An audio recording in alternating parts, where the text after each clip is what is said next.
تعالى اقول لكم ازاي نعمل بيتزا من غير عجن ومن غير ما نعجن بقى ونبهدل الدنيا للناس اللي ما بتحبش العجن.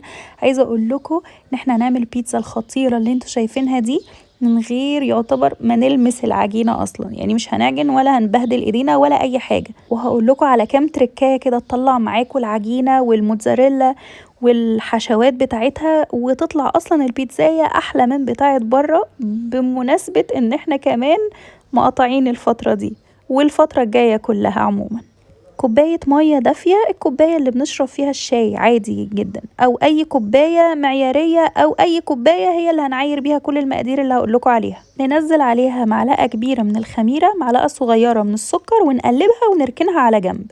الكبة بتاعتنا بقى هي اللي هتقوم يعني بالدور كله النهاردة. حطيت في الكبة كوبايتين دقيق من نفس معيار الكوباية اللي احنا عملنا بيها كوباية المية.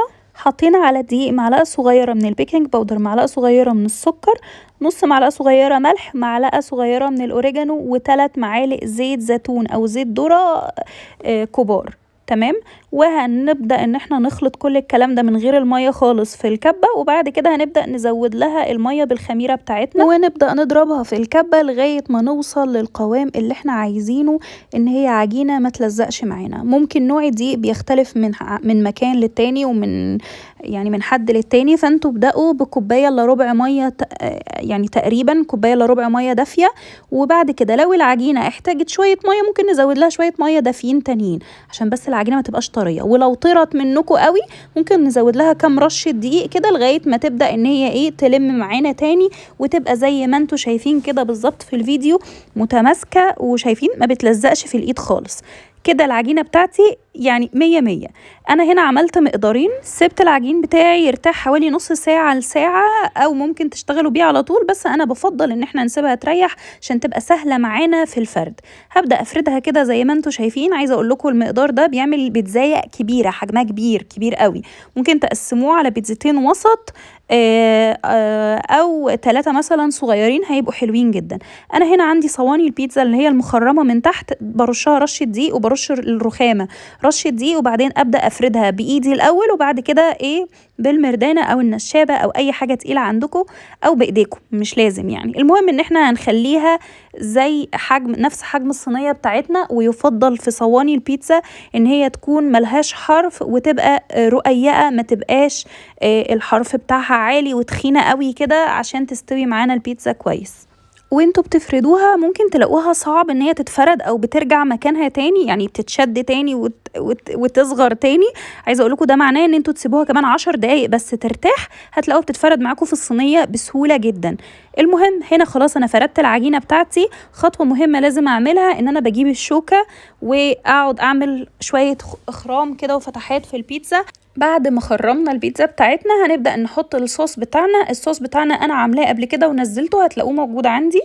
والتركية كلها بقى عشان الموتزاريلا تطلع بتمط معاكم كويس جدا جدا جدا، لازم نكون مطلعين الموتزاريلا من قبلها بيوم من الفريزر. يعني انا في طريقة حفظ الموتزاريلا، انا في فيديو عندي ادخلوا وشوفوه، هتلاقوا ازاي نحفظ الموتزاريلا وازاي ما تبص معانا وتفضل اطول مدة وتفضل بتمط.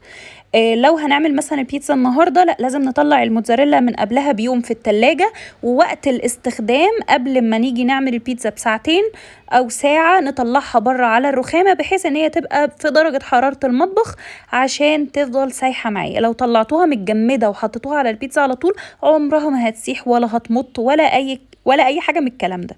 بعد ما حطينا الصوص حطيت الجبنه الموتزاريلا الاول، وبعد كده حطيت فلفل وحطيت طماطم وشايله القلب بتاعها عشان ما يبقاش فيها ميه، ورشه جبنه رومي وشويه زيتون واي بقى توبنج انتوا عايزينه، ممكن تعملوها جبن بس.